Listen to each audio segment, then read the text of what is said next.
Dunyodagi eng chiroyli bayroq qaysi ekanini bilasizmi? Yaqinda dunyo bo'ylab eng go'zal bayroqlarni aniqlash bo'yicha onlayn tanlov bo'lib o'tdi va bunga ko'ra dunyodagi top 5 ta eng chiroyli va estetik bayroqlar reytingi e'lon qilindi. 5-o'rinni Mozambik bayrog'i egalladi. Bayroqdagi qurollar va turli ranglar uyg'unligi bayroqni yanada go'zal ko'rsatmoqda. 4-o'rinni esa Janubiy Afrika Respublikasi bayrog'i egalladi. U eng yorqin bayroq deb topildi, chunki u dunyodagi yagona 6 xil rangli bayroqdir. 3-o'ringa esa foydalanuvchilar noodatiy ko'rinishdagi va ajdarho rasmli Butan bayrog'ini loyiq deb topishdi. 2-o'rinni esa Tinch okeanidagi Orol davlati bo'lmish qirbati bayrog'i egalladi.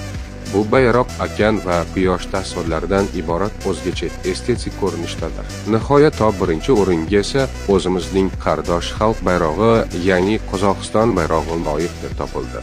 Shu o'rinda qozog'istonlik muxlislarimizni bu natija bilan tabriklab qolamiz. Lekin nima bo'lganda ham barchaga o'z davlati bayrog'i eng chiroylisi bo'lib ko'rinadi. Masalan, men uchun eng go'zal bayroq albatta O'zbekiston bayrog'idir. Sizchi nima deb o'ylaysiz? Fikrlaringizni izohda yozing.